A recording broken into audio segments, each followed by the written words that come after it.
പെരുമ്പാവൂരിലെ ഒരു പള്ളിയിൽ നിന്നും മഹാന്മാരുടെ ആത്മാക്കൾ ദേഹത്ത് പ്രവേശിച്ചെന്നും അതിന്റെ അനുഗ്രഹത്താൽ ലിബാസിന് അമാനുഷിക കഴിവുകൾ ലഭിച്ചെന്നുമാണ് ഇയാളുടെ കുടുംബം നാട്ടുകാരെ പറഞ്ഞ് വിശ്വസിപ്പിച്ചിരിക്കുന്നത്. ദിനംപ്രതി എന്നോണം നൂറുകണക്കിന് പേരാണ് ബാവ എന്നറിയപ്പെടുന്ന ഇയാളെ കാണാൻ ഈ വീട്ടിലെത്തുന്നത്. കുഞ്ഞുങ്ങളില്ലാത്ത ഒട്ടേറെ പേർക്ക് തന്റെ അനുഗ്രഹത്താൽ സന്താന സൗഭാഗ്യം ഉണ്ടായെന്നാണ് ബാവ അവകാശപ്പെടുന്നത്. പുതപ്പുകൊണ്ട് തലമൂടി നാരങ്ങാനീരിലും തേങ്ങയിലും മന്ത്രമോദി ഭക്തർക്ക് നൽകുകയാണ് ബാവയുടെ പ്രധാന പരിപാടി. പള്ളികളിലൊക്കെ നമ്മൾ സിയാർത്തായിട്ടൊക്കെ ഞാൻ വല്യപ്പായിട്ട് ഒരുപാട് പോകുമായിരുന്നു. അങ്ങനെ പോയി അങ്ങനെ കിട്ടിയാണ് പെരുമ്പാവൂർ പള്ളിയിലെ ഒരു അനുഗ്രഹം കിട്ടിയാണ്. അത് ഇപ്പോഴും അത് നിലനിൽക്കുന്നുണ്ട്. കൂടുതൽ മെയിനായിട്ടൊരു വിളക്കാണ് കൊണ്ടുവരുന്നത്, അത് കൊണ്ടുവരും. പിന്നെ എല്ലാ എന്തെങ്കിലുമൊക്കെ ഇവിടെ ഇങ്ങനെ കെട്ടം വെക്കുന്നു, അതിനുള്ള ഓഫർ ചെയ്യും, അങ്ങനെ ചെയ്തിട്ടുള്ള ഇതെല്ലാം. അതേസമയം വ്യാജ പരിവേഷത്താൽ തട്ടിപ്പ് നടത്തി ഭാവിയും കുടുംബവും ലക്ഷങ്ങൾ സമ്പാദിക്കുകയാണെന്ന് നാട്ടുകാർ ആരോപിക്കുന്നു. ഭാവിയുടെ സിദ്ധ പരിവേഷം കൊണ്ട് തങ്ങൾക്ക് സാമ്പത്തിക ഗുണമുണ്ടായിട്ടുണ്ടെന്ന് ഇയാളുടെ കുടുംബം സാക്ഷ്യപ്പെടുത്തുന്നുമുണ്ട്. ഞങ്ങൾ 4 പേരും ഇവിടെ തന്നെയുണ്ട്. ഇതിൽ നിന്നും കിട്ടുന്ന വരുമാനമാണ് പള്ളിക്കും കൊടുത്ത് കല്യാണക്കാർ വരും, പിരിവുകാർ വരും, എല്ലാ യൂണിയൻകാർ വരും. നാട്ടിൽ അന്ധവിശ്വാസം വളർത്തി തട്ടിപ്പ് നടത്തുകയാണ് ഭാവിയെന്നാരോപിച്ച് ഡിവൈഎഫ്ഐ ഉൾപ്പെടെയുള്ള സംഘടനകൾ ഇയാൾക്കെതിരെ രംഗത്ത് വന്നിട്ടുണ്ട്.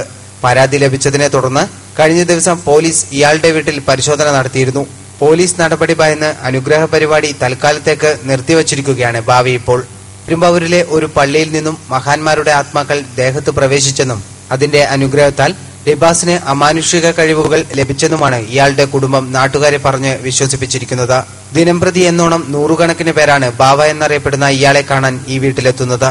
കുഞ്ഞുങ്ങളില്ലാത്ത ഒട്ടേറെ പേർക്ക് തന്റെ അനുഗ്രഹത്താൽ സന്താന സൗഭാഗ്യം ഉണ്ടായെന്നാണ് ബാവ അവകാശപ്പെടുന്നത്. പുതപ്പുകൊണ്ട് തലമൂടി നാരങ്ങാനീരിലും തേങ്ങയിലും മന്ത്രമോദി ഭക്തർക്ക് നൽകുകയാണ് ബാവയുടെ പ്രധാന പരിപാടി. പള്ളികളിലൊക്കെ നമ്മൾ സിയാർത്തായിട്ടൊക്കെ ഞാൻ വല്യപ്പായിട്ട് ഒരുപാട് പോകുമായിരുന്നു. അങ്ങനെ പോയി അങ്ങനെ കിട്ടിയാണ് പെരുമ്പാവൂർ പള്ളിയിലെ ഒരു അനുഗ്രഹം കിട്ടിയാണ്. അത് ഇപ്പോഴും അത് നിലനിൽക്കുന്നുണ്ട്. കൂടുതൽ മെയിനായിട്ടൊരു വിളക്കാണ് കൊണ്ടുവരുന്നത്, അത് കൊണ്ടുവരും. പിന്നെ എല്ലാ എന്തെങ്കിലുമൊക്കെ ഇവിടെ ഇങ്ങനെ കെട്ടം വെക്കുന്നു, അതിനുള്ള ഓഫർ ചെയ്യും, അങ്ങനെ ചെയ്തിട്ടുള്ള ഇതെല്ലാം. അതേസമയം വ്യാജ പരിവേഷത്താൽ തട്ടിപ്പ് നടത്തി ഭാവിയും കുടുംബവും ലക്ഷങ്ങൾ സമ്പാദിക്കുകയാണെന്ന് നാട്ടുകാർ ആരോപിക്കുന്നു. ഭാവിയുടെ സിദ്ധ പരിവേഷം കൊണ്ട് തങ്ങൾക്ക് സാമ്പത്തിക ഗുണമുണ്ടായിട്ടുണ്ടെന്ന് ഇയാളുടെ കുടുംബം സാക്ഷ്യപ്പെടുത്തുന്നുമുണ്ട്. ഞങ്ങൾ 4 പേരും ഇവിടെ തന്നെയുണ്ട്. ഇതിൽ നിന്നും കിട്ടുന്ന വരുമാനമാണ് പള്ളിക്കും കൊടുത്ത് കല്യാണക്കാർ വരും, പിരിവുകാർ വരും, എല്ലാ യൂണിയൻകാർ വരും. നാട്ടിൽ അന്ധവിശ്വാസം വളർത്തി തട്ടിപ്പ് നടത്തുകയാണ് ഭാവിയെന്നാരോപിച്ച് ഡിവൈഎഫ്ഐ ഉൾപ്പെടെയുള്ള സംഘടനകൾ ഇയാൾക്കെതിരെ രംഗത്ത് വന്നിട്ടുണ്ട്. പരാതി ലഭിച്ചതിനെ തുടർന്ന് കഴിഞ്ഞ ദിവസം പോലീസ് ഇയാളുടെ വീട്ടിൽ പരിശോധന നടത്തിയിരുന്നു.